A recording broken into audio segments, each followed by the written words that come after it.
నిన్న అనంతపూర్లో చాలా పెద్ద బహిరంగ సభ పెట్టుకున్నారు. Super 6 super hit. అసలు సూపర్ 6 ఏంటి, సూపర్ హిట్ ఏంటి? చంద్రబాబు నాయుడు గారు అనౌన్స్ చేసిన సూపర్ 6 పథకాలు ఏంటి, అవి ఏ రకంగా సూపర్ హిట్ అయినాయి ఒకసారి చూసుకుంటే, ఆయన ఇచ్చిన సూపర్ 6లో మొదటి హామీ నిరుద్యోగ యువతకు 20 లక్షల ఉద్యోగం.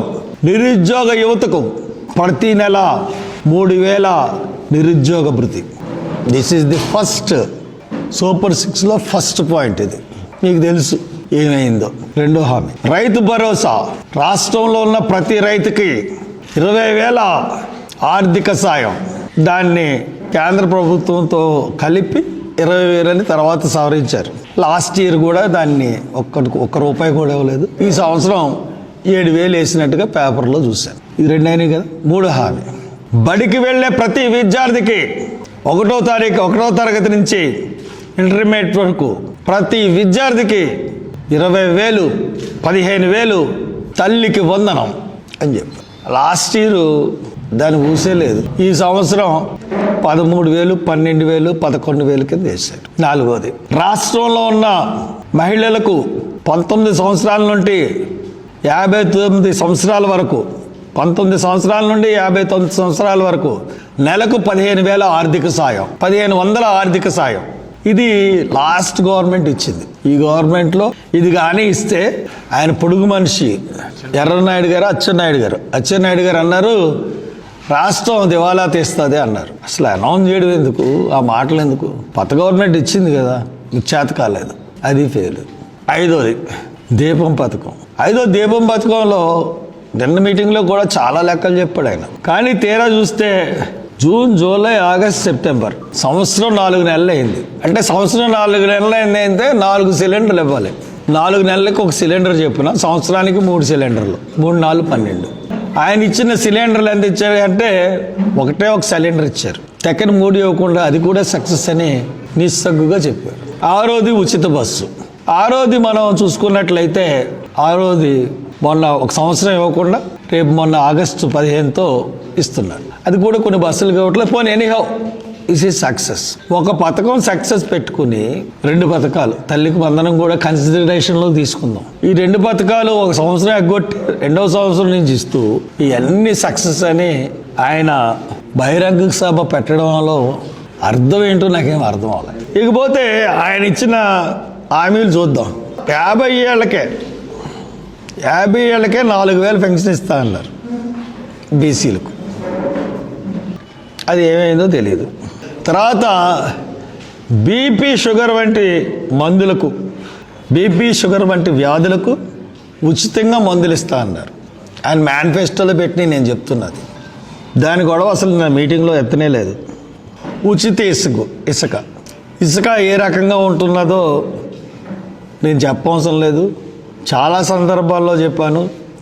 ఇది ఎమ్మెల్యేలకి ఒక వ్యాపారం, డబ్బులు వచ్చే వ్యాపారంలాగా నడపబడుతుంది. పేదలకు కానీ సామాన్యులకు కానీ ఉచిత ఇసుక అన్నది అందట్లేదు. దాంట్లో గవర్నమెంట్ ఏదైతే పాలసీ పెట్టుకుందో కంప్లీట్గా ఫెయిల్ అయింది.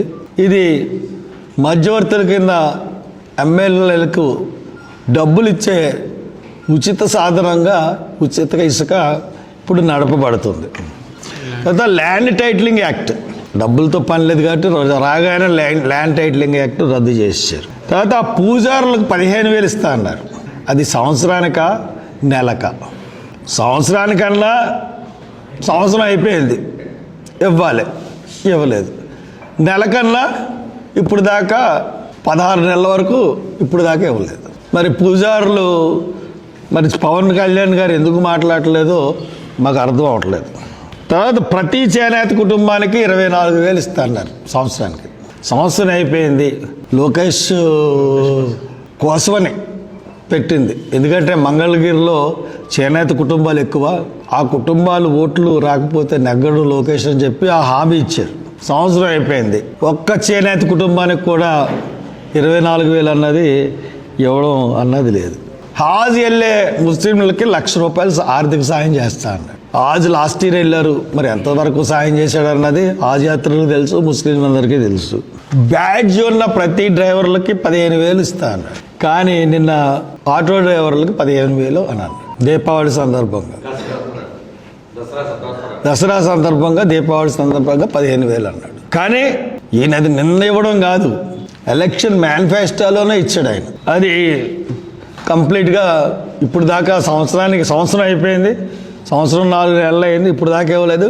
మళ్ళీ అది ఏదో కొత్త దానిలాగా ఇస్తానని చెప్పేసి అన్నాడు. వేట విరామ సమయంలో ప్రతి మత్స్యకారుడికి 20,000 ఇస్తా అన్నాడు. లాస్ట్ ఇయర్ టూర్లో, శ్రీకాకుళం టూర్లో అది అనౌన్స్ చేశారు. మరి కింద వరకు ఎంతవరకు అది 20,000 సక్సెస్ అయ్యారన్నది పూర్తిగా నాకు వివరాలు రాలేదు, నాకు తెలియదు. ప్రతి రైతుకి 1,00,000 ఇచ్చి బిందు సేద్యం అంటే డ్రిప్ ఇరిగేషన్కి పూర్తి రాయితీ ఇస్తా అన్నాడు. దాన్ని గొడవ ఎత్తలేదు. 2 ఏళ్లలో 1,00,000 ఇస్తా అన్నాడు, బిందు సేద్యం అన్నాడు. డ్వాక్రా సంఘాలకు 10 లక్షల లోన్లు ఇస్తా అన్నాడు ప్రతి సంఘానికి, దాని గొడవ లేదు. బీసీలకు 5,000 కోట్లతో ఆదరణ, తరగా వారి రక్షణకు ప్రత్యేక చట్టం. సంవత్సరం అయిపోయింది చంద్రబాబు నాయుడు గారు దాని గురించి ఏం మాట్లాడలేదు.